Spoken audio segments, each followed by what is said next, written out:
हिंदू एकता पदयात्रा में पंडित धीरेन्द्र शास्त्री के साथ चले सीएम मोहन यादव। सड़क बैठकर खाई पूरी सब्जी। सीएम मोहन यादव बागेश्वर धाम के पीठाधीश्वर पंडित धीरेन्द्र कृष्ण शास्त्री की पदयात्रा में शामिल हुए हैं। साथ ही उन्होंने सड़क पर बैठकर पूरी सब्जी खाई है। इसकी तस्वीरें सामने आई हैं। पंडित धीरेन्द्र कृष्ण शास्त्री की हिंदू एकता पदयात्रा के अंतिम दिन सीएम मोहन यादव इसमें शामिल हुए।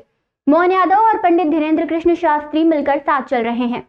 इस दौरान सीएम पर बुलडोजर से फूलों की बारिश हुई है। हिंदू एकता पदयात्रा का 16 नवंबर को अंतिम दिन है। इसकी शुरुआत 7 नवंबर को हुई थी। सीएम मोहन यादव पदयात्रा में पंडित धीरेन्द्र कृष्ण शास्त्री के साथ चलते रहे। इस दौरान हिंदू सनातनी नारे गूंज रहे थे। कुछ देर चलने के बाद सीएम मोहन यादव पंडित धीरेन्द्र कृष्ण शास्त्री के साथ सड़क पर बैठ गए। फिर दोनों ने बैठकर पत्तल में पूरी सब्जी खाई। इसकी तस्वीरें सामने आई हैं।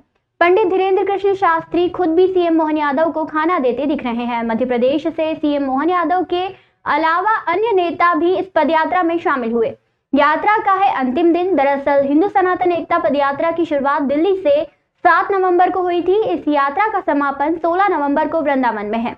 हिंदू समाज के तमाम बड़े संत इस यात्रा में शामिल हुए। सभी ने संकल्प लिया कि हमें समाज से जात पात को खत्म करना है। हम सभी सनातनी हैं। समापन के मौके पर वृंदावन में एक बड़ी सभा होगी। इसमें देश के तमाम बड़े संतों का संबोधन होगा। गौरतलब है कि इससे पहले पंडित धीरेन्द्र शास्त्री बागेश्वर धाम से ओरछा तक हिंदू एकता पदयात्रा निकाल चुके हैं। अब उन्होंने दिल्ली से वृंदावन तक पदयात्रा निकाली थी। इस यात्रा के जरिए हिंदुओं को एकजुट करने की कोशिश है।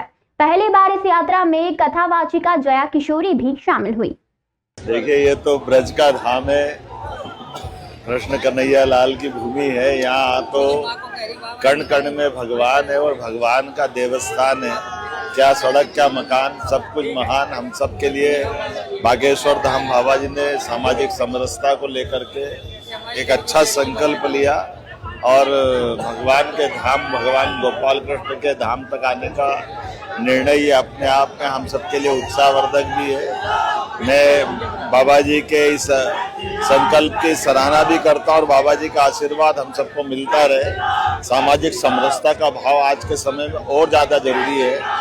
यशस्वी प्रधानमंत्री के नेतृत्व में जब सबका साथ सबका विकास की बात करते हैं तो ये बोलने से नहीं, करके दिखाने की जरूरत है। सड़क पे बैठ के भोजन का भी आनंद लिया, सबके साथ मिलने का भी और बाबा जी से आशीर्वाद लेने का, और ये जो भगवान कृष्ण के धाम मथुरा पहुंचने का निर्णय जो हुआ है, जब भगवान राम अयोध्या में मुस्कुरा रहे हैं, भगवान चाहेंगे तो गोपाल कृष्ण भी बहुत अच्छे से मुस्कुराएंगे।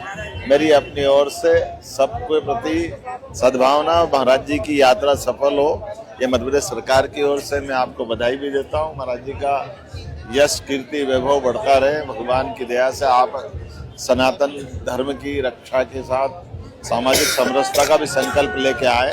बाबा महाकाल उनको सफल करे, उनको यश दे।